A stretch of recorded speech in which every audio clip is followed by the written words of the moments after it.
ರೈತರಿಗೆ ಅಂತಲೇ ಒಂದು ಮಾಲನ್ನ ಮಾಡಿದೀವಿ. ತುಮಕೂರಿನಲ್ಲಿ ಗುಬ್ಬಿ ರೋಡ್ ಅಲ್ಲಿ ಒಂದು ದಬಳದಿಂದ ಹಿಡಿದು ಟ್ರ್ಯಾಕ್ಟರ್ ವರೆಗೂ ಎಲ್ಲಾ ತರ ಮಿಷಿನ್ ಕೂಡ ಸಿಗುತ್ತೆ. Brush cutter, digger, submersible motor pump, ಹೊಸ ಟೆಕ್ನಾಲಜಿ. ಮನೆಯಲ್ಲೇ ಕುತ್ಕೊಂಡು ವಾಲ್ಗಳನ್ನ ನೀವು ಆಪರೇಟ್ ಮಾಡ್ಕೊಬಹುದು. ನೀರು ನಿಮ್ಗೆ ಯಾವ ಗಿಡಗಳಿಗೆ ಹೋಗಬೇಕು ಅದಕ್ಕೆ ನೀವು ಆಪರೇಟ್ ಮಾಡಬಹುದು. Power hand tools made in German ಇರುತ್ತೆ. ಪೂರ್ತಿ SS ಇರುತ್ತೆ. ಪವರ್ ಸ್ಪ್ರೇಯರ್ ಗಳಾಗಿರ್ಬೋದು, ಮತ್ತೆ ಬ್ಯಾಟರಿ ಸ್ಪ್ರೇಯರ್ ಗಳಾಗಿರ್ಬೋದು, ಪೆಟ್ರೋಲ್ ಇಂಜಿನ್ ಅಲ್ಲಿ ರನ್ ಆಗ್ತಕ್ಕಂತ ಸ್ಪ್ರೇಯರ್. ನಮ್ಮಲ್ಲಿ ಎಲ್ಲಾ ರೀತಿ ಪಂಪ್ಗಳು ಕೂಡ ಸಿಗುತ್ತೆ.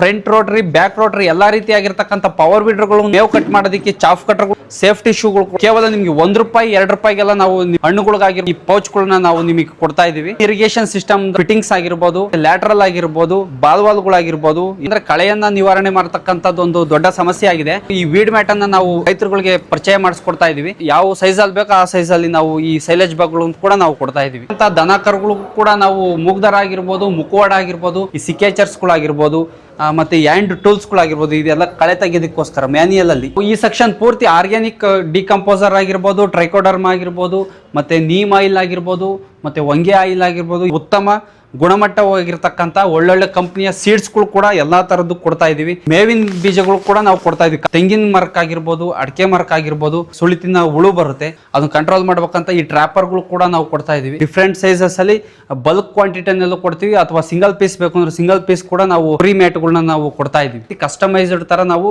ಈ ಮಿಲ್ಕಿಂಗ್ ಮಿಷಿನ್ ಗಳನ್ನ ನಾವು ನಿಮಗೆ ಸಪ್ಲೈ ಮಾಡ್ತೀವಿ. ಮೂಟೆದಾರ ಸಣ್ಣದು, ಮತ್ತೆ ಈ ದಪ್ಪ ಮೂಟೆದಾರ ಆಗಿರ್ಬೋದು, 2-3 ಕ್ವಾಲಿಟಿ ಇರತಕ್ಕಂಥ ಪ್ಲಾಸ್ಟಿಕ್ ದಾರ ಆಗಿರ್ಬೋದು, ಬಳ್ಳಿ ತರಕಾರಿ ಬೆಳೆಯೋರು ಫೈಬರ್ ಸ್ಟಿಕ್ ಗಳನ್ನ ನಾವು ಕೊಡ್ತಾ ಇದೀವಿ. ನಮಸ್ಕಾರ ರೈತ ಬಂದವರೇ, ನಾವು ನಮ್ಮ ತುಮಕೂರಿನಲ್ಲಿ ರೈತರಿಗೆ ಅಂತಲೇ ಒಂದು ಮಾಲನ್ನ ಮಾಡಿದೀವಿ.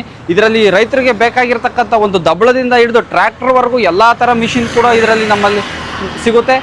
ಇದು ಎಲ್ಲಪ್ಪ ಇರೋದು ಅಂದ್ರೆ ತುಮಕೂರಿನಲ್ಲಿ ಗುಬ್ಬಿ ರೋಡ್ ಅಲ್ಲಿ ನಿಯರ್ ಶೆಲ್ ಪೆಟ್ರೋಲ್ ಬಂಕ್ ಪಕ್ಕದಲ್ಲೇ ಇದೆ.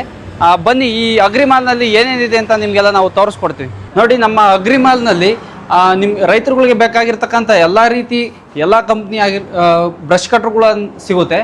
ಇದರಲ್ಲಿ ನಾವು ಹೋಂಡಾ ಕಂಪ್ನಿ ಆಗಿರ್ಬೋದು, ಸ್ಟಿಲ್ ಕಂಪ್ನಿ ಆಗಿರ್ಬೋದು, ಇನ್ನು ಸುಮಾರು ಹಲವಾರು ರೀತಿಯಾಗಿರ್ತಕ್ಕಂಥ ಬ್ರಷ್ ಕಟರ್ಗಳು ಕೂಡ ಸಿಗುತ್ತೆ. ಮತ್ತೆ ಡಿಗ್ಗರ್ ಕೂಡ ಇದರಲ್ಲಿ ಸಿಗುತ್ತೆ. ಮೋಟರ್ ಪಂಪ್ಗಳು ಕೂಡ ನಮ್ಮಲ್ಲಿ ಸಿಗುತ್ತೆ. ಸಬ್ಮರ್ಸಿಬಲ್ ಮೋಟರ್ ಪಂಪ್ಗಳು ಕೂಡ ಇದರಲ್ಲಿ ಸಿಗುತ್ತೆ. ಮತ್ತೆ ಕೆಲವರು ಜಾಸ್ತಿ ತೋಟ ಇರುತ್ತೆ, ಅವ್ರಿಗೆ ನೀರನ್ನ ಕಂಟ್ರೋಲ್ ಮಾಡೋಕ್ಕಾಗಿರ್ಬೋದು, ಅಥವಾ ನೀರನ್ನ ತೋಟಗಳಿಗೆ ಹೋಗಿ ಹಾಯಿಸೋಕ್ಕಾಗ್ಬೋದು, ಅವ್ರ ಕೈಲಿ ಆಗಲ್ಲ. ಅದರಿಂದ ನಾವು ಇದನ್ನ ಹೊಸ ಟೆಕ್ನಾಲಜಿಯನ್ನು ನಾವು ಇಂಟ್ರೊಡ್ಯೂಸ್ ಮಾಡಿಕೊಡ್ತಾ ಇದ್ದೀವಿ. ಇದರಲ್ಲಿ ನೀವು ಮನೆಯಲ್ಲೇ ಕೂತ್ಕೊಂಡು ನಿಮ್ಮ ಯಾವ ರೀತಿ ನಿಮ್ಮ ತೋಟಗಳಿಗೆ ಡ್ರಿಪ್ ಮುಖಾಂತರ ನೀವು ಮನೆಯಲ್ಲೇ ಕೂತ್ಕೊಂಡು ವಾಲ್ಗಳನ್ನ ನೀವು ಆಪರೇಟ್ ಮಾಡ್ಕೊಬೋದು. ನೋಡಿ, ನಮ್ಮ ಅಗ್ರಿಮಾಲ್ನಲ್ಲಿ ನಾವು ಹೊಸ ತಂತ್ರಜ್ಞಾನವನ್ನು ನಾವು ನಿಮಗೆ ಪರಿಚಯ ಮಾಡಿಸ್ಕೊಡ್ತಾ ಇದ್ದೀವಿ. ಇದೇನಪ್ಪ ಅಂತಂದರೆ, ಕೆಲವ್ರಿಗೆ 5ರಿಂದ 10 ಎಕರೆವರೆಗೂ ಜಮೀನು ಇರುತ್ತೆ. ಅವ್ರಿಗೆ ತೋಟಕ್ಕೆ ಹೋಗಿ ನೀರಾಯಿಸೋ ಅಂತ ಒಂದು ಸಮಯವೂ ಕೂಡ ಇರಲ್ಲ, ಅಥವಾ ಅವ್ರ ಮಕ್ಕಳು ಇದ್ದರೆ ಬೇರೆ ಕಡೆ ಕೆಲಸದಲ್ಲಾದ್ರೂ ಇರ್ತಾರೆ. ಅವ್ರಿಗೆ ಟೈಮ್ ಇಲ್ದಲೇ ಇರೋ ಕಾರಣ ಮೊಬೈಲ್ನಲ್ಲೇ ಮನೆಯಲ್ಲೇ ಕೂತ್ಕೊಂಡು ಇವರು ನೀರನ್ನು ನೀವು ಯಾವ ರೀತಿ ಕಂಟ್ರೋಲ್ ಇರಬೇಕು ಆ ರೀತಿ ನೀವು ಕಂಟ್ರೋಲ್ ಮಾಡ್ಬೋದು. ಇದ್ರ ಹೆಸರು ಮೊಬಿಟೆಕ್ ಅಂತ. ಇದನ್ನು ನೀವು ಮನೆಯಲ್ಲೇ ಕೂತ್ಕೊಂಡು ನೀರು ನಿಮ್ಗೆ ಯಾವ ಗಿಡಗಳಿಗೆ ಹೋಗ್ಬೇಕು ಅದಕ್ಕೆ ನೀವು ಆಪ್ರೇಟ್ ಮಾಡ್ಬೋದು. ಅದೇ ರೀತಿಯಾಗಿರ್ತಕ್ಕಂಥ ಪವರ್ ಹ್ಯಾಂಡ್ ಟೂಲ್ಸ್ಗಳು ಕೂಡ ನಿಮಗೆ ಸಿಗುತ್ತೆ. ಇವೆಲ್ಲ ಪೂರ್ತಿ ಮೇಡ್ ಇನ್ ಜರ್ಮನ್ ಇರುತ್ತೆ. ಇದೆಲ್ಲ ಪೂರ್ತಿ SS ಇರುತ್ತೆ. ಅದರಿಂದ ನಿಮಗೆ ಫುಲ್ಲು ಕ್ವಾಲಿಟಿ ಆಗಿರ್ತಕ್ಕಂಥ ಮೆಟೀರಿಯಲ್ಗಳು ಇರುತ್ತೆ. ಸ್ಪ್ರೇಯರ್ಗಳು ಕೂಡ ನಾವು ಕೊಡ್ತಾ ಇದ್ದೀವಿ. ಇದು ಪವರ್ ಸ್ಪ್ರೇಯರ್ಗಳಾಗಿರ್ಬೋದು, ಮತ್ತು ಬ್ಯಾಟ್ರಿ ಸ್ಪ್ರೇಯರ್ಗಳಾಗಿರ್ಬೋದು, ಮತ್ತು ಅದಕ್ಕೆ ಬೇಕಾಗಿರ್ತಕ್ಕಂಥ HTP ವೈರ್ ಕೂಡ ಆಗಿರ್ಬೋದು, ಪೆಟ್ರೋಲ್ ಇಂಜಿನಲ್ಲಿ ರನ್ ಆಗ್ತಕ್ಕಂಥ ಸ್ಪ್ರೇಯರ್ಗಳು ಕೂಡ ಇದ್ದಾವೆ. ಮತ್ತು ಬೇರೆ ಎಕ್ಸ್ಟ್ರಾ ಅಡಿಷನಲ್ ಆಗಿ ಅಡಿಕೆ ಮಿಷಿನ್ ಆಗಿರ್ಬೋದು, ಈ ಥರ ಯಾವುದಾದ್ರು ಬೇರೆ ಬೇರೆ ಥರ ಬೇಕಾಗಿರ್ತಕ್ಕಂಥ ಇಂಜಿನ್ ಕೂಡ ನಮ್ಮಲ್ಲಿ ಸಿಗುತ್ತೆ. ನಮ್ಮಲ್ಲಿ ಎಲ್ಲ ರೀತಿ ಪಂಪ್ಗಳು ಕೂಡ ಸಿಗುತ್ತೆ. ಈಗ ಕೃಷಿ ಹೊಂಡದಲ್ಲಾಗಿರ್ಬೋದು, ಈಗೆಲ್ಲ ಬೇಸಿಗೆ ಸ್ಟಾರ್ಟ್ ಆಗಿರೋದ್ರಿಂದ ನೀರಿಗೆ ಸ್ವಲ್ಪ ಸಮಸ್ಯೆ ಇದೆ. ಅದರಾಗಿ ಬಾವಿಗಳಲ್ಲಾಗಿರ್ಬೋದು ಅಥವಾ ಕೃಷಿ ಹೊಂಡಗಳಲ್ಲಾಗಿರ್ಬೋದು ನೀರು ಇರೋದನ್ನ ನಾವು ಬೇರೆ ಕಡೆ ನೀರು ಹಾಯಿಸೋದಕ್ಕೆ ಪವರ್ ಕೂಡ ನಮಗೆ ಸಪ್ಲೈ ಇಲ್ಲ. ಅದರಿಂದ ನಾವು ಪೆಟ್ರೋಲ್ನಲ್ಲೇ ನಾವು ನೀರನ್ನು ಕೃಷಿ ಹೊಂಡದಿಂದ ಹೊರ ತೆಗೆದು ನಾವು ಗಿಡಗಳಿಗೆ ಹಾಯಿಸೋದಕ್ಕೋಸ್ಕರ ಈ ಪಂಪ್ಗಳು ಕೂಡ ನಾವು ಕೊಡ್ತಾ ಇದ್ದೀವಿ. ಇವೆಲ್ಲ ಪೂರ್ತಿ ಪೆಟ್ರೋಲ್ನಲ್ಲೇ ರನ್ ಆಗ್ತಾ ಇರ್ತವೆ. ಅದೇ ರೀತಿಯಾಗಿರ್ತಕ್ಕಂಥ ಸ್ಪ್ರೇಯರ್ಗಳು ಕೂಡ ಬರುತ್ತೆ. ಪೆಟ್ರೋಲ್ನಲ್ಲೇ ನಾವು ಸ್ಪ್ರೇಯರ್ ಮಾಡ್ತಕ್ಕಂಥದ್ದು ಔಷಧಿಗಳನ್ನು ಅದು ಕೂಡ ಸಿಗುತ್ತೆ. 7 HP ಮತ್ತು 9 HP front rotary, back rotary ಎಲ್ಲ ರೀತಿಯಾಗಿರ್ತಕ್ಕಂಥ ಪವರ್ ವೀಡರ್ಗಳನ್ನ ನಾವು ಸಹ ಕೊಡ್ತಾ ಇದ್ದೀವಿ. ಇದರಲ್ಲಿ ನಾವು 7 HP ಆಗಿರ್ಬೋದು, 9 HP ಆಗಿರ್ಬೋದು, ಪೆಟ್ರೋಲ್ ಕೂಡ ಸಿಗುತ್ತೆ ಮತ್ತು ಡೀಸೆಲ್ ಕೂಡ ಸಿಗುತ್ತೆ. ಅದೇ ರೀತಿಯಾಗಿ ಹಸುಗಳಿಗೆ ಮೇವು ಕಟ್ ಮಾಡೋದಕ್ಕೆ ಚಾಫ್ ಕಟರ್ಗಳು ಕೂಡ ನಾವು ಸಪ್ಲೈ ಮಾಡ್ತಾ ಇದ್ದೀವಿ. ಇದರಲ್ಲಿ 2 HP ಆಗಿರ್ಬೋದು, 3 HP ಆಗಿರ್ಬೋದು, ಮತ್ತು 5 HP ಆಗಿರ್ಬೋದು, 3 ಫೇಸ್ ಕರೆಂಟ್ನಲ್ಲಿ ರನ್ ಆಗ್ತಕ್ಕಂಥವು, ಮತ್ತು ಟ್ಯಾಕ್ಟ್ರಿನಲ್ಲಿ ರನ್ ಆಗ್ತಾ ಇರೋಂಥ ಮಿಷಿನ್ಗಳಾಗಿರ್ಬೋದು, ಎಲ್ಲ ರೀತಿಯಾಗಿ ನಾವು ಚಾಫ್ ಕಟ್ರ್ಗಳು ಕೂಡ ನಾವು ಸಪ್ಲೈ ಕೊಡ್ತೀವಿ. ನಾವು ನೋಡ್ರಿ, ಇದು ಅಕಸ್ಮಾತ್ ಏನಾದ್ರು 1-2 ಹಸು ಇರೋರ್ಗೂ ಕೂಡ ನಾವು ಚಿಕ್ಕದಾಗಿ ಮಾಡಿದ್ವಿ, ಮಿನಿ ಚಾಫ್ ಕಟ್ರ್ ಅಂತ. ಕೆಲವರು 1 ಹಸು ಆಗಿರ್ಬೋದು, 2 ಹಸು ಆಗಿರ್ಬೋದು, ಮನೆಯಲ್ಲಿ ಸಾಕೊಂಡಿರ್ತಾರೆ, ಕುರಿ ಮೇಕೆ ಎಲ್ಲ ಸಾಕೊಂಡಿರ್ತಾರೆ. ಅವ್ರಿಗೆ ಹಸುಗಳಲ್ಲಿ ಆಗೋದ್ಲಿ ಕುರಿ ಆಗಲಿ ಮೇವು ವೇಸ್ಟ್ ಮಾಡ್ತಾ ಇರುತ್ತೆ. ಅದಕ್ಕೋಸ್ಕರ ಇದನ್ನು ನಾವು ಚಿಕ್ಕದಾಗಿ ನಾವು ಮ್ಯಾನುಫ್ಯಾಕ್ಚರಿಂಗ್ ಮಾಡಿಕೊಡ್ತಾ ಇದ್ವಿ. ಮತ್ತು ರೈತರಿಗೆ ಈಗ ಈ ತೋಟದಲ್ಲಿ ಸೇಫ್ಟಿ ಇಂಪಾರ್ಟೆಂಟ್ ಆಗಿರೋದ್ರಿಂದ ಅವ್ರಿಗೆ ಸೇಫ್ಟಿ ಪರ್ಪಸ್ ಹಾವು ಆಗಿರ್ಬೋದು ಮತ್ತು ಯಾವುದೇ ರೀತಿಯಾಗಿರ್ತಕ್ಕಂಥ ವಿಷ ಜಂತುಗಳಿಂದ ಅವರು ದೂರ ಇರಬೇಕು, ಅಥವಾ ಕಡಿದ್ರು ಅವ್ರಿಗೇನು ಡ್ಯಾಮೇಜ್ ಆಗಬಾರ್ದು ಅನ್ನೋ ಉದ್ದೇಶಕ್ಕೆ ಸೇಫ್ಟಿ ಶೂಗಳು ಕೂಡ ನಾವು ರೈತರುಗಳಿಗೆ ಅಂತಂದು ನಾವು ಕೊಡ್ತಾ ಇದ್ದೀವಿ. ನೋಡಿ ರೈತ ಬಾಂಧವರೇ, ನೀವು ಬೆಳೀತಕ್ಕಂಥ ಪ್ರತಿಯೊಂದು ಹಣ್ಣಾಗಿರ್ಬೋದು ಅಥವಾ ಯಾವುದೇ ಆಗಿರ್ತಕ್ಕಂಥ ಒಂದು ಕೃಷಿ ಉತ್ಪನ್ನ ಆಗಿರ್ಬೋದು, ಅದಕ್ಕೆ ಅದರದೇ ಆದ ಒಂದು ಮಹತ್ವ ಇರುತ್ತೆ. ನೀವು ಬೆಳೆದಿರ್ತಕ್ಕಂಥ ಹಣ್ಣಾಗಿರ್ಬೋದು ಅಥವಾ ಹೂವು ಆಗಿರ್ಬೋದು, ಇವೆಲ್ಲ ಕೂಡ ನಿಮಗೆ ನಷ್ಟ ಆಗ್ತಾ ಇದೆ. ಏನರಿಂದ ಅಂದರೆ ಪಕ್ಷಿಗಳಿಂದ ಆಗಿರ್ಬೋದು, ಕೀಟಗಳಿಂದ ಆಗಿರ್ಬೋದು ನಿಮಗೆ ನಷ್ಟ ಆಗ್ತಾ ಇದೆ. ಅದಕ್ಕೋಸ್ಕರ ನಾವು ಹಣ್ಣುಗಳಿಗೆ ಈ ಒಂದು ಪೌಚ್ಗಳು ಕೂಡ ನಾವು ಕೊಡ್ತಾ ಇದ್ದೀವಿ. ಇದರಲ್ಲಿ ನಿಮಗೆ ವಿಧವಾಗಿರ್ತಕ್ಕಂಥ ಎಲ್ಲ ರೀತಿಯಾಗಿರ್ತಕ್ಕಂಥ ಸಿಗುತ್ತೆ. ನೆಕ್ಸ್ಟ್ ಇದರಲ್ಲಿ ಕೇವಲ ನಿಮಗೆ ₹1 ₹2 ನಾವು ನಿಮಗೆ ಹಣ್ಣುಗಳಿಗಾಗಿರ್ಬೋದು, ತರಕಾರಿಗಳಿಗಾಗ್ಬೋದು ಈ ಪೌಚ್ಗಳನ್ನ ನಾವು ನಿಮಗೆ ಕೊಡ್ತಾ ಇದ್ದೀವಿ. ಅದೇ ರೀತಿಯಾಗಿರ್ತಕ್ಕಂಥ ನಾವು ಡ್ರಿಪ್ ಇರಿಗೇಷನ್ ಕೂಡ ನಾವು ಕೊಡ್ತಾ ಇದ್ದೀವಿ. ಪೂರ್ತಿ ಇದು ನಿಮಗೆ ಜೈನ್ ಇರಿಗೇಷನ್ ಸಿಸ್ಟಮ್ದ ನಾವು ಪ್ರತಿಯೊಂದು ಫಿಟ್ಟಿಂಗ್ಸ್ ಆಗಿರ್ಬೋದು, ಮತ್ತು ಲ್ಯಾಟ್ರಲ್ ಆಗಿರ್ಬೋದು, ಬಾಲ್ವಾಲ್ಗಳಾಗಿರ್ಬೋದು, ಎಲ್ಬೋಗಳಾಗಿರ್ಬೋದು, ಮತ್ತು ನೋಡ್ರಿ ಇವೆಲ್ಲ ಜೈನ್ ಇರಿಗೇಷನ್ ಆಗಿರ್ತಕ್ಕಂಥ ಬೆಂಡ್ಗಳು, ಮತ್ತು ಕಾಲರ್ಗಳು 1 ಇಂಚ್ ಆಗಿರ್ಬೋದು, 2 ಇಂಚ್ ಆಗಿರ್ಬೋದು, 1/2 ಇಂಚು, ಇದೇ ರೀತಿಯಾಗಿರ್ತಕ್ಕಂಥ ಎಲ್ಲ ಜೈನ್ ಇರಿಗೇಷನ್ ಸಿಸ್ಟಮ್ನ ಫಿಟ್ಟಿಂಗ್ಸ್ಗಳು ಕೂಡ ನಾವು ಕೊಡ್ತಾ ಇದ್ದೀವಿ. ಅದೇ ರೀತಿಯಾಗಿರ್ತಕ್ಕಂಥ ಜೈನ್ ಇರಿಗೇಷನ್ಗೆ ಸಂಬಂಧಪಟ್ಟಿರ್ತಕ್ಕಂಥ ಲ್ಯಾಟ್ರಲ್ಲು ಮತ್ತು ವೆಜಿಟೇಬಲ್ ಲ್ಯಾಟ್ರಲ್ ಆಗಿರ್ಬೋದು, ಮತ್ತು ಅದರಲ್ಲಿ 16 mm 12 mm ಇದೇ ರೀತಿ ವೆರೈಟಿ ಆಫ್ ನಾವು ಕೊಡ್ತಾ ಇದ್ದೀವಿ. ನೋಡಿ, ಈಗ ರೈತರಿಗೆ ದೊಡ್ಡ ಸಮಸ್ಯೆ ಯಾವುದಪ್ಪ ಅಂದರೆ ಕಳೆಯನ್ನು ನಿವಾರಣೆ ಮಾಡ್ತಕ್ಕಂಥದ್ದು ಒಂದು ದೊಡ್ಡ ಸಮಸ್ಯೆ ಆಗಿದೆ. ಇದಕ್ಕೆ ಅಂತಲೇ ನಾವು ಈ ವೀಡ್ ಮ್ಯಾಟನ್ನು ನಾವು ರೈತರುಗಳಿಗೆ ಪರಿಚಯ ಮಾಡಿಸ್ಕೊಡ್ತಾ ಇದ್ದೀವಿ. ನೀವು ಫರ್ಟಿಲೈಸರ್ ಅಥವಾ ಕೆಮಿಕಲ್ಸ್ ಯೂಸ್ ಮಾಡೋದ್ರಿಂದ ಕಳೆಗಳು ಒಣಗುತ್ತೆ, ಮತ್ತು ಅದು ಭೂಮಿಗೆ ಕೂಡ ನಿಮಗೆ ಸಖತ್ತು ಎಫೆಕ್ಟನ್ನು ಉಂಟು ಮಾಡುತ್ತೆ. ಅದೇ ರೀತಿ ನಾವು ನ್ಯಾಚುರಲ್ಲಾಗಿ ನೀವು ಕಳೆಯನ್ನು ನಿಯಂತ್ರಣ ಮಾಡಬೇಕು ಅಂತ ನಾವು ವೀಡ್ ಮ್ಯಾಟ್ಗಳನ್ನ ನಾವು ಪರಿಚಯ ಮಾಡಿಕೊಡ್ತಾ ಇದ್ದೀವಿ. ಈ ವೀಡ್ ಮ್ಯಾಟನ್ನು ನೀವು ಗಿಡದ ಸುತ್ತ ನೀವು ಹಾಕಿದ್ರೆ ಇದರಲ್ಲಿ ಯಾವುದೇ ಗಿಡದಿಂದ ಸುತ್ತ ಯಾವುದೇ ನಿಮಗೆ ಕಳೆಗಳು ಬೆಳೆಯಲ್ಲ. ಅದರಿಂದ ನಿಮಗೆ ಒಂದು ಕಡಿಮೆ ಕಾಸ್ಟಲ್ಲಿ ಕಳೆಯನ್ನು ನಿಯಂತ್ರಣ ಮಾಡ್ತಕ್ಕಂಥ ಒಂದು ಸಾಧನ ಇದು ಅಂತ ನಾನು ಹೇಳಕ್ಕೆ ಇಷ್ಟಪಡ್ತೀನಿ. ನೋಡಿ, ಈಗ ಮೇವಿಗೆ ಒಂದು ಬಹುದೊಡ್ಡ ಸಮಸ್ಯೆ ಉಂಟಾಗಿದೆ. ಅದರಿಂದ ನೀವು ಈ ಮಳೆಗಾಲದಲ್ಲಾಗಿರ್ಬೋದು ಅಥವಾ ಮೇವು ಯಥೇಚ್ಛವಾಗಿ ಸಿಗೋಂಥ ಸಂದರ್ಭದಲ್ಲಿ ಈ ಒಂದು ಸೈಲೇಜ್ ಬ್ಯಾಗನ್ನು ಯೂಸ್ ಮಾಡ್ಕೊಂಡು ನೀವು ಮೇವು ಇರೋಂಥ ಕಾಲದಲ್ಲಿ ಕಟ್ ಮಾಡ್ಕೊಂಡು ಈ ಸೈಲೇಜ್ ಬ್ಯಾಗಲ್ಲಿ ಹಾಕೊಂಡು ನೀವು ಸ್ಟೋರ್ ಮಾಡ್ಕೊಂಡು ಯಾವುದೇ ಸಂದರ್ಭದಲ್ಲಾದರೂ ಕೂಡ ನೀವು ಹಸುಗಳಿಗೆ, ಕುರಿ ಮೇಕೆಗೆ ನೀವು ಮೇವನ್ನು ಒದಗಿಸ್ಕೊಡ್ಬೋದು.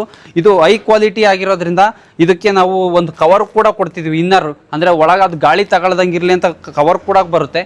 ಇದರಲ್ಲಿ 1 ಟನ್ನು 2 ಟನ್ನು 3 ಟನ್ ಈ ಥರ ನಿಮ್ಗೆ ಯಾವ ಕ್ವಾಂಟಿಟಿ ಯಾವ ಸೈಜಲ್ಲಿ ಬೇಕೋ ಆ ಸೈಜಲ್ಲಿ ನಾವು ಈ ಸೈಲೇಜ್ ಬ್ಯಾಗ್ಗಳನ್ನು ಕೂಡ ನಾವು ಕೊಡ್ತಾ ಇದ್ದೀವಿ. ನೋಡಿ, ಇದು ರೈತರಿಗೆ ಅಂತ ನಾವು ಹೊಸದಾಗಿ ಪರಿಚಯ ಮಾಡಿಸ್ಕೊಡ್ತಾ ಇದ್ದೀವಿ. ಇದು ಸೇಫ್ಟಿಗೋಸ್ಕರ ನಾವು ರೈತರಿಗೆ ಕೊಡ್ತಾ ಇದ್ದೀವಿ. ಇದರಲ್ಲಿ ನೀವು ಕಳೆನಾಶಕ ಆಗಿರ್ಬೋದು ಅಥವಾ ಯಾವುದೇ ರೀತಿಯಾಗಿರ್ತಕ್ಕಂಥ ತೋಟದಲ್ಲಾಗಿರ್ಬೋದು, ತರಕಾರಿಗಾಗೋದು ಸ್ಪ್ರೇಯರ್ ಹೊಡಿಬೇಕಾದ್ರೆ, ಕಳೆ ಅಂದರೆ ಕೆಮಿಕಲ್ಸ್ ಸ್ಪ್ರೇ ಮಾಡಬೇಕಾದ್ರೆ ನಿಮಗೆ ಆರೋಗ್ಯದ ಮೇಲೆ ಯಾವುದೇ ಪರಿಣಾಮ ಬೀರಬಾರ್ದು ಮತ್ತು ನಿಮ್ಮ ಚರ್ಮಕ್ಕೆ ಯಾವುದೇ ರೀತಿಯಾಗಿರ್ತಕ್ಕಂಥ ಯಾವುದೇ ಹಾನಿ ಉಂಟಾಗಬಾರ್ದು ಅಂತ ನಾವು ಪರಿಚಯ ಮಾಡಿಕೊಡ್ತಾ ಇದ್ದೀವಿ. ಇದನ್ನು ನೀವು ಒಂದ್ಸಲ ಇನ್ವೆಸ್ಟ್ಮೆಂಟ್ ಮಾಡಿದ್ರೆ ಮಿನಿಮಮ್ ಅಂದರೂ 5 ರಿಂದ 6 ವರ್ಷ ನಿಮಗೆ ಲೈಫ್ ಇರುತ್ತೆ. ಅಂದರೆ ನೀವು ಡಿಪೆಂಡ್ ಅಪಾನ್ ಮೇಂಟೈನ್ ಮಾಡೋದ್ರ ಮೇಲೆ ಇರುತ್ತೆ. ಆದ್ದರಿಂದ ಇದೊಂದು ನಿಮಗೆ ಬಹು ಕ್ವಾಲಿಟಿ ಚೆನ್ನಾಗಿದೆ. ಅದರಿಂದ ನೀವು ಇದನ್ನು ಯೂಸ್ ಮಾಡ್ಕೊಬೋದು. ಅಷ್ಟೇ ಅಲ್ಲ ರೈತರೇ, ನೀವು ಸಾಕ್ತಕ್ಕಂಥ ದನ ಕರುಗಳು ಕೂಡ ನಾವು ಮೂಗ್ದಾರ ಆಗಿರ್ಬೋದು, ಮುಖವಾಡ ಆಗಿರ್ಬೋದು, ಮತ್ತು ಅದಕ್ಕೆ ಅಲಂಕಾರಿಕವಾಗಿರ್ತಕ್ಕಂಥ ಏನಾದರೂ ಡೆಕೋರೇಟೆಡ್ ಐಟಮ್ಗಳು ಕೂಡ ನಾವು ಕೊಡ್ತಾ ಇದ್ದೀವಿ. ಮತ್ತು ನಾವು ಅವಾಗಲೇ ಹೇಳ್ದಂಗೆ ಒಂದು ಚಿಕ್ಕ ದಬ್ಬಳದಿಂದ ಹಿಡಿದು ದೊಡ್ಡ ದೊಡ್ಡ ಮೆಷಿನ್ವರೆಗೂ ಸಿಗುತ್ತೆ ಅಂತ ಹೇಳಿದ್ನಲ್ಲ, ಅದೇ ರೀತಿ ನೋಡಿರಿ, ನೀವು ಏನಾದರೂ ಗಿಡಗಳು ಕಸಿ ಮಾಡೋದಾಗಿರ್ಬೋದು ಅಥವಾ ರೇಷ್ಮೆ ಕೃಷಿ ಮಾಡೋರಿಗೆ ಈ ಸಿಕೇಚರ್ಸ್ಗಳಾಗಿರ್ಬೋದು ಮತ್ತು ಹ್ಯಾಂಡ್ ಟೂಲ್ಸ್ಗಳಾಗಿರ್ಬೋದು, ಇದೆಲ್ಲ ಕಳೆ ತೆಗೆಯೋದಕ್ಕೋಸ್ಕರ ಮ್ಯಾನ್ಯಲಲ್ಲಿ ಇದಾಗಿರ್ಬೋದು. ಮತ್ತು ರೈತರುಗಳಿಗೆ ನ್ಯಾಚುರಲ್ ಆಗಿರ್ತಕ್ಕಂಥ ಟೋಪಿ, ಬಿಸಿಲಲ್ಲಿ ನೀವು ಒಣಗಬಾರ್ದು ಅಂತ ನ್ಯಾಚುರಲ್ ಆಗಿರ್ತಕ್ಕಂಥ ಈ ಟೋಪಿ ಆಗಿರ್ಬೋದು, ಮತ್ತು ಮಾವಿನಕಾಯಿ ಹಣ್ಣುಗಳು ಇವು ಯಾವುದೇ ರೀತಿಯಾಗಿ ಡ್ಯಾಮೇಜ್ ಆಗದ ರೀತಿ ಈ ನಾವು ಕೀಳೋದಕ್ಕೋಸ್ಕರ ಇದನ್ನು ನಾವು ಕೊಡ್ತಾ ಇದ್ದೀವಿ. ಮತ್ತು ಗುದ್ಲಿ, ಪಿಕಾಸಿ, ಸಲಾಕಿಗಳು ಮತ್ತು ಆರೆಕೋಲ್ಗಳು ಈ ಥರದ್ದು ಕೂಡ ಎಲ್ಲ ಮ್ಯಾನ್ಯಲ್ಗಳು, ನೀವು ಹ್ಯಾಂಡ್ ಆಪ್ರೇಟೆಡ್ ಟೂಲ್ಸ್ಗಳು ಕೂಡ ನಮ್ಮಲ್ಲಿ ಸಿಗುತ್ತೆ. ನಮ್ಮ ಅಗ್ರಿಮಾಲ್ನ ಇನ್ನೊಂದು ಫ್ಲೋರ್ನಲ್ಲಿ ನಾವು ಪ್ರತಿಯೊಂದು ರೈತರಿಗೆ ಬೇಕಾಗಿರ್ತಕ್ಕಂಥ ಆರ್ಗ್ಯಾನಿಕ್ ಆಗಿರ್ಬೋದು ಮತ್ತು ಆರ್ಗ್ಯಾನಿಕ್ ಜೊತೆಲಿ ಕೆಮಿಕಲ್ಸ್ಗಳು ಕೂಡ ನಾವು ಇಟ್ಟಿದ್ದೀವಿ. ಇದರಲ್ಲಿ ಈಗಿನ ಜನ್ರೇಷನ್ ಕೃಷಿನಲ್ಲಿ ನಾವು ಪ್ಯೂರ್ ಆರ್ಗ್ಯಾನಿಕಲ್ ಮಾಡಿದ ರಿಸಲ್ಟ್ ತರೋದಕ್ಕಾಗಲ್ಲ. ಆದರೂ ಕೂಡ ನಾವು ಒಂದು ಪ್ರಯತ್ನ ಪಡ್ತಾ ಇದ್ದೀವಿ. ನಮ್ಮ ಕೃಷಿನಲ್ಲಿ 100% ಆರ್ಗ್ಯಾನಿಕ್ ಮಾಡಬೇಕು ಅಂತ ನಾವು ನಮ್ಮ ಅಗ್ರಿಮಾಲ್ನಿಂದ ನಾವು ಸ್ಟಾರ್ಟ್ ಮಾಡಿದ್ದೀವಿ. ನಾವು ಈ ಸೆಕ್ಷನ್ ಪೂರ್ತಿ ಆರ್ಗ್ಯಾನಿಕ್ ಡಿಕಂಪೋಸರ್ ಆಗಿರ್ಬೋದು, ಟ್ರೈಕೋಡರ್ಮ್ ಆಗಿರ್ಬೋದು, ಮತ್ತು ನೀಮ್ ಆಯಿಲ್ ಆಗಿರ್ಬೋದು, ಮತ್ತು ಹೊಂಗೆ ಆಯಿಲ್ ಆಗಿರ್ಬೋದು, ಇದೇ ರೀತಿ ಆರ್ಗ್ಯಾನಿಕ್ನಲ್ಲಿ ಕೊಡ್ತಾ ಇದ್ದೀವಿ. ನೋಡಿರಿ, ಇದು ಟ್ರೈಕೋಡರ್ಮ ಅಂತ, ಇದು ಶಿಲೀಂಧ್ರನಾಶಕವಾಗಿ ನಿಮಗೆ ಆರ್ಗ್ಯಾನಿಕ್ ಕೆಲಸ ಮಾಡ್ತದೆ. ಅದೇ ರೀತಿ ಬನಾನಾ ಸ್ಪೆಷಲ್ ಅಂತ ಒಂದು ಬರುತ್ತೆ, ಇದು ಆರ್ಗ್ಯಾನಿಕ್ಕೇ ಬರುತ್ತೆ. ಮತ್ತು ಅರ್ಕ ಡಿಕಂಪೋಸರ್ ಅಂತ ಬರುತ್ತೆ. ನೀವು ಕೊಟ್ಟಿಗೆ ಗೊಬ್ಬರ ಆಗಿರ್ಬೋದು ಅಥವಾ ಕುರಿ ಗೊಬ್ಬರ ಆಗಿರ್ಬೋದು, ನೀವು ಇದನ್ನ ಮಿಕ್ಸ್ ಮಾಡ್ಕೊಂಡು ನೀವು ಆರ್ಗ್ಯಾನಿಕಲ್ಲಿ ನೀವು ಗೊಬ್ಬರವನ್ನು ನೀವೇ ಮಾಡ್ಕೊಬೋದು. ಅದೇ ರೀತಿಯಾಗಿ ಘನಜೀವಾಮೃತ ಅಂತ ಕೂಡ ಕೊಡ್ತೀವಿ. ಇದನ್ನು ನೀವು 20 ಲೀಟ್ರ್ ನೀರಲ್ಲಿ ಮಿಕ್ಸ್ ಮಾಡ್ಕೊಂಡು ಪ್ರತಿಯೊಂದು ಗಿಡಕ್ಕೆ 1 ಲೀಟ್ರ್ ಅಂತ ನೀವು ಕೊಡ್ಬೋದು. ಅದೇ ರೀತಿ ಬಯೋ ಫರ್ಟಿಲೈಸರ್ ಅಂತ ಡಾಕ್ಟರ್ ಸಾಯಿಲ್ ಅಂತಲೂ ಕೂಡ ಕೊಡ್ತೀವಿ. ಇದನ್ನು ನೀವು ಬರೀ 5 ಲೀಟ್ರ್ ಡಾಕ್ಟರ್ ಸಾಯಿಲ್ನ 400 ಲೀಟ್ರಿಗೆ ನೀರು ಮಿಕ್ಸ್ ಮಾಡ್ಕೊಂಡು ಪ್ರತಿ ಗಿಡಕ್ಕೆ 1 ಲೀಟ್ರ್ ಅಂತ ಕೂಡ ನೀವು ಕೊಡ್ಬೋದು. ಅದೇ ರೀತಿಯಾಗಿರ್ತಕ್ಕಂಥ ನೀಮ್ ಸ್ಪ್ರೇ ಆಗಿರ್ಬೋದು, ಮತ್ತು ಡಿಕಂಪೋಸರ್ ಆಗಿರ್ಬೋದು ಕೂಡ ಕೊಡ್ತಾ ಇದ್ದೀವಿ. ಮತ್ತು ರೈತರುಗಳಿಗೆ ಬಹು ಮುಖ್ಯವಾಗಿ ಏನಪ್ಪ ಅಂದರೆ ನಾವು ಹಾಕ್ತಕ್ಕಂಥ ಬೀಜ ಪ್ರತಿಯೊಂದು ಹೈ ಕ್ವಾಲಿಟಿ ಆಗಿರ್ಬೇಕು. ಯಾಕೆಂದರೆ ನಾವು ಫಸ್ಟು ಒಂದು ಬೀಜ ಹಾಕಿದ್ರೆ ಅದು ಒಂದು ಕ್ವಾಲಿಟಿ ಇದ್ದು ಚೆನ್ನಾಗಿ ಅದು ಮೊಳಕೆ ಬಂದರೆ ಮಾತ್ರ ಅವರಿಗೆ ಉತ್ತಮವಾಗಿರ್ತಕ್ಕಂಥ ಒಂದು ಇಳುವರಿ ಬರುತ್ತೆ. ಆ ಸೀಡ್ಸಲ್ಲೇ ನಾವು ಫೇಲ್ಯೂರ್ ಆದರೆ ಅವರು ಬೆಳ್ತಕ್ಕಂಥ ಎಲ್ಲದರಲ್ಲೂ ಕೂಡ ಫೇಲ್ಯೂರ್ ಆಗ್ತಾರೆ. ಅದಕ್ಕೋಸ್ಕರ ನಾವು ಜರ್ಮಿನೇಷನ್ ಆಗಿರ್ತಕ್ಕಂಥ ಉತ್ತಮ ಗುಣಮಟ್ಟವಾಗಿರ್ತಕ್ಕಂಥ ಒಳ್ಳೊಳ್ಳೆ ಕಂಪ್ನಿಯ ಸೀಡ್ಸ್ಗಳು ಕೂಡ ಎಲ್ಲ ಥರದ್ದು ಕೊಡ್ತಾ ಇದ್ದೀವಿ. ತರಕಾರಿ ಸೀಡ್ಸ್ ಆಗಿರ್ಬೋದು, ಸೊಪ್ಪಿನ ಸೀಡ್ಸ್ ಆಗಿರ್ಬೋದು, ಮತ್ತು ಯಾವುದೇ ರೀತಿಯಾಗಿರ್ತಕ್ಕಂಥ ಆರ್ಗ್ಯಾನಿಕ್ ನಾವು ಸೀಡ್ಸ್ಗಳು ಕೂಡ ಕೊಡ್ತಾ ಇದ್ದೀವಿ. ಮತ್ತು ಇನ್ನೊಂದು ಮುಖ್ಯವಾಗಿ ನಾವು ಮೇವಿನ ಬೀಜಗಳು ಕೂಡ ನಾವು ಕೊಡ್ತಾ ಇದ್ದೀವಿ. ಕಾಪ್ಸ್ 31 ಮತ್ತು SSG ಅಂತಲೂ ಕೊಡ್ತಾ ಇದ್ದೀವಿ. ಇದು ಮೇನ್ ಏನಪ್ಪ ಅಂತಂದರೆ, ಇದನ್ನು ನೀವು ಒಂದು ಸಲ ಭೂಮಿನಲ್ಲಿ ಹಾಕಿದ್ರೆ ಮಿನಿಮಮ್ 5 ರಿಂದ 6 ವರ್ಷ ಈ ಒಂದು ಸೀಡ್ಸ್ ಇರುತ್ತೆ. ನೀವು ಕುಯ್ದ ಬಹು ಕಟಾವು ಆಗಿರ್ತಕ್ಕಂಥ ಒಂದು ಮೇವಾಗಿ ಇದಾಗಿದೆ. ನೀವು ಕುಯ್ದ ಮತ್ತೆ ಚಿಗುರುತ್ತಲೇ ಇರುತ್ತೆ. ಅದರಿಂದ ನೀವು 5 ರಿಂದ 6 ವರ್ಷದವರೆಗೂ ನೀವು ಈ ಒಂದು ಮೇವಿನ ಸೀಡ್ಸ್ನ ನೀವು ಬಳಸ್ಕೊಬೋದು ಅಂತ ಕೂಡ ಹೇಳ್ತೀನಿ. ನಾವು ಅಡಿಕೆ ಗಿಡದಲ್ಲಿ ಕಳೆ ನಿರ್ವಹಣೆ ಮಾಡಬೇಕು ಅಂತ ಕೂಡ ನಾವು ಈ ವೆಲ್ವೆಟ್ ಬೀನ್ಸ್ ಆಗಿರ್ಬೋದು, ಮತ್ತು ಈ ಸೆಣಬಿನ ಬೀಜ ಆಗಿರ್ಬೋದು, ಮತ್ತು ಡಯಾಂಚಾ ಸೀಡ್ಸ್ ಆಗಿರ್ಬೋದು, ಪ್ರತಿಯೊಂದು ಸೀಡ್ಸ್ ಕೂಡ ನಾವು ಕೊಡ್ತಾ ಇದ್ದೀವಿ. ಇದನ್ನು ನೀವು ಹಸಿರೆಲೆ ಗೊಬ್ಬರವನ್ನಾಗಿ ಕೂಡ ನೀವು ಮಾಡ್ಕೊಬೋದು. ಹಸಿರೆಲೆ ಗೊಬ್ಬರವನ್ನಾಗಿ ಯೂಸ್ ಮಾಡಿದ್ರೆ ನೀವು ವಾತಾವರಣದಲ್ಲಿ ಇರ್ತಕ್ಕಂಥ ನೈಟ್ರೋಜನ್ ಕಂಟೆಂಟನ್ನು ಹಿಡಿದಿಟ್ಕೊಂಡು ತಮ್ಮ ಬೇರ್ನಲ್ಲಿ ಇವು ಗಿಡಗಳಿಗೆ ಎಷ್ಟು ನೈಟ್ರೋಜನ್ ಪ್ರಮಾಣ ಬೇಕು ಅನ್ನೋದನ್ನು ಕೂಡ ಇವು ಸಿಗುತ್ತೆ. ಅದರಿಂದ ನಾವು ಹಸಿರೆಲೆ ಗೊಬ್ಬರವನ್ನು ನೀವು ಯೂಸ್ ಮಾಡಿರಿ ಅಂತ ಹೇಳಿ ಡಯಾಂಚಾ ಸೀಡ್ಸ್ ಆಗಿರ್ಬೋದು, ವೆಲ್ವೆಟ್ ಸೀಡ್ಸು, ಮತ್ತು ಸೆಣಬಿನ ಬೀಜ ಕೂಡ ನಾವು ಕೊಡ್ತಾ ಇದ್ದೀವಿ. ಕೆಲವರು ಈಗ ನಾವು ಜಾಸ್ತಿ ಪ್ರಮಾಣದಲ್ಲಿ ನಾವು ಬೆಳ್ಕೊಳಕ್ಕಾಗಲ್ಲ, ತಮ್ಮ ಮನೆಗೆ ನಾವು ಬೆಳ್ಕೊಂತೀವಿ ಅನ್ನೋರು, ಅವ್ರಿಗೂ ಕೂಡ ನಾವು ಚಿಕ್ಕ ಪ್ಯಾಕೆಟಾಗಿ ನಾವು ಒಳ್ಳೆ ಜರ್ಮಿನೇಷನ್ ಆಗಿರ್ತಕ್ಕಂಥ ಸೀಡ್ಸ್ಗಳು ಕೂಡ ನಾವು ಕೊಡ್ತಾ ಇದ್ದೀವಿ. ಅದರಲ್ಲೂ ಕೂಡ ನಿಮ್ಗೆ ಎಲ್ಲ ರೀತಿಯಾಗಿರ್ತಕ್ಕಂಥ ಸೊಪ್ಪು ತರಕಾರಿ ಆಗಿರ್ಬೋದು, ಗೆಡ್ಡೆ ತರಕಾರಿ ಆಗಿರ್ಬೋದು, ಮತ್ತು ಹಸಿ ತರಕಾರಿ ಆಗಿರ್ಬೋದು, ಎಲ್ಲ ರೀತಿಯಾಗಿರ್ತಕ್ಕಂಥ ತರಕಾರಿ ಸೀಡ್ಸ್ಗಳು ಕೂಡ ನಾವು ಕೊಡ್ತಾ ಇದ್ದೀವಿ. ಮತ್ತು ಆರ್ಗ್ಯಾನಿಕ್ನಲ್ಲಿ ನಾವು ವರ್ಮಿ ಕಾಂಪೋಸ್ಟ್ ಕೊಡ್ತಾ ಇದ್ದೀವಿ, ಬೋರನ್ ಆಗಿರ್ಬೋದು, ಮತ್ತು ಕಾಪರ್ ಸಲ್ಫೇಟು, ನ್ಯೂಟ್ರಿಕ್ಲಿಕ್ ಅಂತ ಅದನ್ನು ಕೊಡ್ತೀವಿ. ನಿಮಗೆ ಕ್ಯಾಲ್ಶಿಯಂ ಗಿಡಕ್ಕೆ ಬೇಕು ಅಂತ ನಾವು ಕ್ಯಾಲ್ಶಿಯಂ ಪೌಡ್ರ್ ಕೂಡ ನಾವು ಕೊಡ್ತಾ ಇದ್ದೀವಿ. ಮತ್ತು ನೀಮ್ ಪೌಡ್ರುಗಳು ಕೂಡ ಕೊಡ್ತಾ ಇದ್ದೀವಿ. ಈಗ ಕೆಲವೊಬ್ಬರು ಮನೆ ಮುಂದೆ ಆಗಿರ್ಬೋದು, ಮನೆ ಒಳಗಾಗಿರ್ಬೋದು, ಪಾಟ್ಗಳಲ್ಲಿ ಗಿಡಗಳು ಬೆಳೆಸ್ತಾರೆ. ಅದಕ್ಕೆ ಯಾವುದೇ ರೀತಿಯಾಗಿರ್ತಕ್ಕಂಥ ಮೈಕ್ರೋ ನ್ಯೂಟ್ರಿಯೆಂಟ್ಸು, ಲಘು ಪೋಷಕಾಂಶಗಳು ಸಿಗಲಿ ಅಂತ ನಾವು ಮ್ಯಾಜಿಕ್ ಸ್ಪ್ರೇ ಅಂತ ಕೊಡ್ತೀವಿ, ಮತ್ತು ಮ್ಯಾಜಿಕ್ ಕೇರ್ ಅಂತ ಕೊಡ್ತೀವಿ. ಮತ್ತು ಅವ್ರು ಬೆಳೆಸ್ತಕ್ಕಂಥ ಗಿಡಗಳು ಎಲೆಗಳು ಶೈನಿಂಗ್ ಬರಲಿ ಅಂತ ಲೀಫ್ ಶೈನರ್ ಅಂತ ಒಂದು ಸ್ಪ್ರೇಯರ್ಗಳು ಕೂಡ ನಾವು ಕೊಡ್ತಾ ಇದ್ದೀವಿ. ನಾವು ರೈತರುಗಳು ಬೆಳತಕ್ಕಂಥ ಒಂದು ಉತ್ಪನ್ನಗಳನ್ನು ನಾವು ಕೀಟಗಳಿಂದ ಸಂರಕ್ಷಣೆ ಮಾಡಬೇಕು ಅಂತ ಹೇಳಿ ನಾವು ಈ ಒಂದು ಸೆಗ್ಮೆಂಟನ್ನು ನಾವು ಮಾಡಿದ್ದೀವಿ. ಇದರಲ್ಲಿ ನಾವು ಮೇಯ್ನು ತೆಂಗಿನ ಮರಕ್ಕಾಗಿರ್ಬೋದು, ಅಡಿಕೆ ಮರಕ್ಕಾಗಿರ್ಬೋದು ಸುಳಿ ತಿನ್ನೋ ರೋಗ ಬರುತ್ತೆ, ಮತ್ತು ಸುಳಿ ತಿನ್ನೋ ಹುಳು ಬರುತ್ತೆ, ಮತ್ತು ಕಾಂಡ ತಿನ್ನೋ ಅಂತ ಹುಳು ಬರುತ್ತೆ. ಅದನ್ನು ಕಂಟ್ರೋಲ್ ಮಾಡಬೇಕು ಅಂತ ರೈನೋಸರಸ್ ಬೀಟರ್ ಅಂತ ಅದ್ರ ಹೆಸರು, ಅದನ್ನು ಕಂಟ್ರೋಲ್ ಮಾಡ್ಬೇಕಂತ ಈ ಟ್ರ್ಯಾಪರ್ಗಳು ಕೂಡ ನಾವು ಕೊಡ್ತಾ ಇದ್ದೀವಿ. ಮತ್ತು ಹಸುಗಳು ಕೂಡ ಸಾಕ್ತಾರೆ ಈ ರೈತರುಗಳು. ಆ ಹಸುಗಳಿಗೆ ಸೊಳ್ಳೆ ಕಾಟ ಆಗಿರ್ಬೋದು, ಮತ್ತು ನೊಣಗಳು ಕಾಟ ಜಾಸ್ತಿ ಇರುತ್ತೆ. ಅದಕ್ಕೋಸ್ಕರ ನಾವು ಇದು ಬ್ಯಾರಿಕ್ಸ್ ಕ್ಯಾಚ್ ಅಂತ ಕೊಡ್ತಾ ಇದ್ದೀವಿ. ಇದರಲ್ಲಿ ನೊಣಗಳು ಕೂಡ ನಾವು ಅವಾಯ್ಡ್ ಮಾಡ್ಬೋದು. ರೈತರುಗಳು ಬೆಳೀತಕ್ಕಂಥ ತರಕಾರಿನಲ್ಲಿ ನಮಗೆ ಯಥೇಚ್ಛವಾಗಿ ಕಂಡುಬರೋ ಸಮಸ್ಯೆ ಏನಪ್ಪ ಅಂತಂದರೆ ಕೀಟಗಳ ಸಮಸ್ಯೆ. ಈ ಕೀಟಗಳನ್ನು ನಾವು ಅವಾಯ್ಡ್ ಮಾಡಬೇಕು ಅಂತ ನಾವು ನ್ಯಾಚುರಲ್ ಆಗಿ ಈ ಒಂದು ಬಾಕ್ಸ್ನಲ್ಲಿ ಇದನ್ನು ನಾವು ಬ್ಯಾರಿಕ್ಸ್ ಕ್ಯಾಚ್ ಅಂತ ಕರಿತೀವಿ. ಇದನ್ನು ಒಂದು ಬಿಸ್ಕೆಟ್ ಬರುತ್ತೆ, ಇದು ಕೆಮಿಕಲ್ ಇರೋದು. ಈ ಬಿಸ್ಕೆಟನ್ನು ಈ ಬಾಕ್ಸ್ನೊಳಗೆ ಹ್ಯಾಂಗಿಂಗ್ ಮಾಡಿ ನೀವು 10 ಕುಂಟೆ ಅಥವಾ 5 ಕುಂಟೆ ಈ ಒಂದು ಬಾಕ್ಸನ್ನು ಹ್ಯಾಂಗಿಂಗ್ ಮಾಡಿದ್ರೆ ಇವು ನ್ಯಾಚುರಲ್ಲಾಗಿ ಈ ಹುಳಗಳು ಬಂದು ಇದರೊಳಗೆ ಬಿದ್ದೋಗ್ತವೆ. ಅದರಿಂದ ನಿಮಗೆ ಒಂದು ಸ್ಪ್ರೇ ಮಾಡೋವಂಥ ಅವಶ್ಯಕತೆ ಕೂಡ ಇದರಲ್ಲಿ ಕಡಿಮೆ ಆಗುತ್ತೆ. ಆರ್ಗ್ಯಾನಿಕ್ ಸೊಳ್ಳೆ ಊದುಬತ್ತಿ ಕೂಡ ಬರುತ್ತೆ. ನೀವು ಬೇರೆ ಬೇರೆ ಥರದ್ದು ಕೆಮಿಕಲ್ಸಲ್ಲಿ ಯೂಸ್ ಮಾಡೋ ಬದಲು ಈ ನ್ಯಾಚುರಲ್ ಆಗಿರ್ತಕ್ಕಂಥ ಆರ್ಗ್ಯಾನಿಕ್ ಸೊಳ್ಳೆ ಬತ್ತಿ ಬರುತ್ತೆ. ಇದು ಯಾವುದೇ ರೀತಿಯಾಗಿರ್ತಕ್ಕಂಥ ಸೈಡ್ ಎಫೆಕ್ಟ್ ಇರೋದಿಲ್ಲ, ಮತ್ತು ನಮಗೂ ಕೂಡ ಯಾವುದೇ ಒಂದು ಸೈಡ್ ಎಫೆಕ್ಟ್ ಇರೋದು, ನ್ಯಾಚುರಲ್ ಆರ್ಗ್ಯಾನಿಕ್ ಒಂದು ಬರುತ್ತೆ. ನೋಡಿ, ನೀವು ರೈತರುಗಳು ಯಾವುದೇ ರೀತಿಯಾಗಿರ್ತಕ್ಕಂಥ ಸೀಡ್ಸನ್ನು ನೀವು ಸೋಯಿಂಗ್ ಮಾಡಿದ್ರೆ ಅದನ್ನು ಎಲ್ಲ ರೀತಿಯಾಗಿರ್ತಕ್ಕಂಥ ಪಕ್ಷಿಗಳು ಬಂದು ತಿಂದು ಹೋಗ್ತವೆ. ಅದನ್ನು ನೀವು ಅವಾಯ್ಡ್ ಮಾಡಬೇಕು ಅಂತೇಳಿ ನಾವು ನಮ್ಮ ಅಗ್ರಿಮಾಲ್ನಿಂದ ಬಾಂಡ್ ಆನ್ ಬಿ ಅಂತ ನಾವು ಈ ಒಂದು ಮೆಟೀರಿಯಲ್ನ ನಾವು ಕೊಡ್ತಾ ಇದ್ದೀವಿ. ಇದನ್ನು ನೀವು ಯಾವ್ದು ಸೀಡ್ಸ್ ಹಾಕಿರ್ತೀರೋ ಅದು ಸುತ್ತ ಒಂದು 10 ಅಡಿ ದೂರದಲ್ಲಿ ನೀವು ಸ್ಪ್ರೇ ಮಾಡಬೇಕು. ಈ ಸ್ಪ್ರೇ ಮಾಡಿದ್ರೆ ಇದ್ರ ಸ್ಮೆಲ್ಗೆ ಯಾವುದೇ ರೀತಿಯಾಗಿರ್ತಕ್ಕಂಥ ಪಕ್ಷಿಗಳಾಗಿರ್ಬೋದು, ಪ್ರಾಣಿಗಳಾಗಿರ್ಬೋದು ಬಂದು ಆ ಬೀಜನ ತಿಂದಂಗೆ ನೀವು ಅದರಿಂದ ಸೇಫ್ಟಿ ಮಾಡ್ಬೋದು. ಮತ್ತು ಅದೇ ರೀತಿಯಾಗಿರ್ತಕ್ಕಂಥ ನಿಮಗೆ ರ್ಯಾಟ್ ರಿಪೆಲೆಂಟ್ ಅಂತ ಕೂಡ ಬರುತ್ತೆ. ನೀವು ತೋಟದಲ್ಲಿ ತೆಂಗಿನಕಾಯಿ ತಿನ್ಬೋದಾಗಿರ್ಬೋದು, ಅಡಿಕೆಕಾಯಿ ತಿನ್ಬೋದು, ಈ ಥರದ ಸಮಸ್ಯೆಗಳು ಉಂಟಾಗುತ್ತೆ.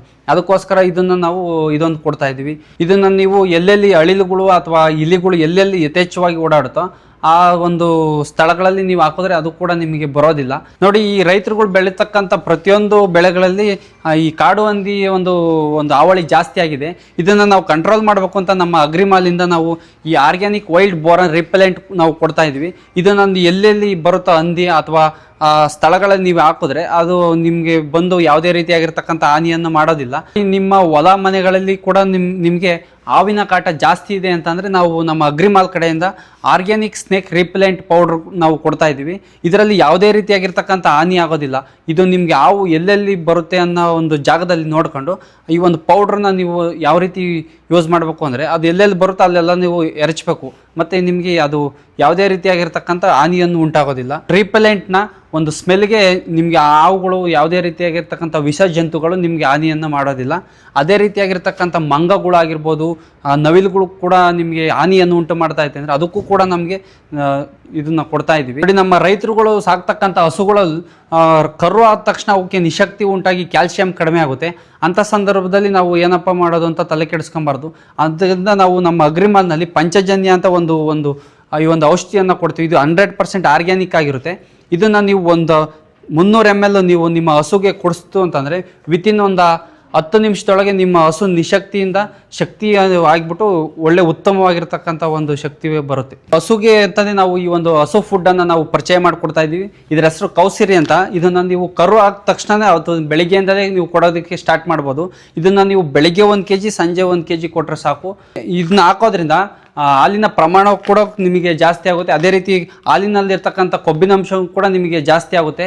ನೀವು ಬೇರೆ ಬೇರೆ ಕಂಪ್ನಿ ತಗೊಂಬಂದು ಜಾಸ್ತಿ ಪ್ರಮಾಣದಲ್ಲಿ ಹಾಕೋ ಬದಲು ಇದನ್ನ ನೀವು ಬೆಳಿಗ್ಗೆ 1 kg, ಸಂಜೆ 1 kg ಹಾಕಿದ್ರೆ ಸಾಕು. ನಿಮಗೆ ಕಾಸ್ಟು ಕೂಡ ಕಡಿಮೆ ಆಗುತ್ತೆ ಮತ್ತು ಆದಾಯ ಕೂಡ ನಿಮಗೆ ಜಾಸ್ತಿ ಆಗುತ್ತೆ. ಅದೇ ರೀತಿಯಾಗಿರ್ತಕ್ಕಂಥ ನಾವು ಯಾವ ರೀತಿ ನಮಗೆ ಹಾಸಿಗೆಗಳು, ದಿಮ್ಗಳು ಈ ಥರ ನಾವು ತಗೊಳ್ತೀವೋ ಹಸುಗಳಿಗೂ ಕೂಡ ಅದೇ ಥರ ನಾವು ಮ್ಯಾಟ್ಗಳನ್ನು ನಾವು ಕೊಡ್ತಾ ಇದ್ದೀವಿ. ಅಂದರೆ ಇದರಲ್ಲಿ 2-3 ಸೈಜ್ಗಳು ಕೂಡ ಬರುತ್ತೆ ಮತ್ತು 2-3 ಕ್ವಾಲಿಟಿ ಕೂಡ ನಿಮಗೆ ಸಿಗುತ್ತೆ. ಅದರಿಂದ ನೀವು ಹಸುಗಳು ಸೇಫ್ಟಿ ಇಂಪಾರ್ಟೆಂಟ್ ಆಗಿರೋದ್ರಿಂದ ಕೈ ಕಾಲು ಮುರ್ಕೊಳೋದಾಗಿರ್ಬೋದು ಕಲ್ ಮೇಲೆ, ಅದರಿಂದ ನೀವು ಈ ಮ್ಯಾಟ್ಗಳು ಹಾಕೋದ್ರಿಂದ ಹಸುಗಳಿಗೆ ಅವು ಕೂಡ ಆರಾಮಾಗಿ ಮಲಗ್ತವೆ ಅಂತ ನಾವು ಇವನ್ನ ಪರಿಚಯ ಮಾಡಿಸ್ಕೊಡ್ತಾ ಇದ್ವಿ. ನೋಡಿ ರೈತ ಬಾಂಧವರೇ, ಯಾರೆಲ್ಲ ನಿಮ್ಮ ಮನೆಯಲ್ಲಿ ಕುರಿ ಮತ್ತು ಮೇಕೆ ಈ ಥರ ಸಾಕಬೇಕು ಅಂತ ಇದ್ದರೆ ನಾವು ಮ್ಯಾಟ್ಗಳು ಬೇಕು ಅಂತ ನೀವು ಅಲ್ಲಿ ಹುಡ್ಕೋಂಥ ಅವಶ್ಯಕತೆ ಇರೋಲ್ಲ. ಯಾಕಪ್ಪ ಅಂದರೆ ನಾವು ಈ ರೈತರುಗಳಿಗೆ ಯಾವ ರೀತಿ ಸೈಜಲ್ಲಿ ಬೇಕೋ ಆ ರೀತಿ ಸೈಜಲ್ಲಿ ಕೊಡ್ತಾ ಇದ್ದೀವಿ. 2.5, 2 ಮತ್ತು 1.5, 2 ಈ ಥರ ಡಿಫ್ರೆಂಟ್ ಸೈಜಸ್ಸಲ್ಲಿ ಬಲ್ಕ್ ಕ್ವಾಂಟಿಟಿಯನ್ನೆಲ್ಲ ಕೊಡ್ತೀವಿ. ಅಥವಾ ಸಿಂಗಲ್ ಪೀಸ್ ಬೇಕು ಅಂದರೆ ಸಿಂಗಲ್ ಪೀಸ್ ಕೂಡ ನಾವು ಈ ಫ್ರೀ ಮ್ಯಾಟ್ಗಳನ್ನ ನಾವು ಕೊಡ್ತಾ ಇದ್ದೀವಿ. ನಿಮ್ಮ ಹಸುಗಳಿನಲ್ಲಿ ಹಾಲು ಕರೆಯೋದಕ್ಕೆ ನಮ್ಮ ಕೈಲಿ ಟೈಮ್ ಇಲ್ಲ ಅಥವಾ ನಮ್ಮ ಕೈಲಿ ಆಗ್ತಾ ಇಲ್ಲ ಅಂತಂದರೆ ನಾವು ಅದಕ್ಕೆ ಅಂತಲೇ ನಾವು ಈ ಮಿಲ್ಕಿಂಗ್ ಮಿಷಿನ್ಸ್ಗಳನ್ನ ನಾವು ನಿಮಗೆ ಪರಿಚಯ ಮಾಡಿಸ್ಕೊಡ್ತಾ ಇದ್ದೀವಿ. ಇದರಲ್ಲಿ ನಿಮಗೆ 4-5 ಮಾಡೆಲ್ಗಳು ಕೂಡ ಬರುತ್ತೆ. 25-30 ಲೀಟ್ರ್ ಒಂದ್ಸಲ ನೀವು ಹಾಲು ಕೂಡ ಕರ್ಕೊಬೋದು. ಅಥವಾ 50-60 ಲೀಟ್ರ್ ಬೇಕು ಅಂದರೂ ಅದರಲ್ಲಿ ಅದಕ್ಕೊಂಥರ ಮಿಷಿನ್ ಬರುತ್ತೆ. ಅಥವಾ ನಿಮ್ಮಲ್ಲಿ ಕರೆಂಟ್ ಇಲ್ಲ ಅನ್ನೋರಿಗೆ ಮ್ಯಾನ್ಯಲಲ್ಲಿ ಕೂಡ ನಾವು ನಿಮಗೆ ಕೊಡ್ತಾ ಇದ್ದೀವಿ. ಮತ್ತು ಕರೆಂಟು ಇಲ್ಲ, ಮ್ಯಾನ್ಯಲ್ ಏನಂದರೆ UPS ಅಲ್ಲಿ ಕೂಡ ರನ್ ಆಗಂಗೆ ಕೂಡ ನಾವು ಮಾಡಿಕೊಡ್ತೀವಿ.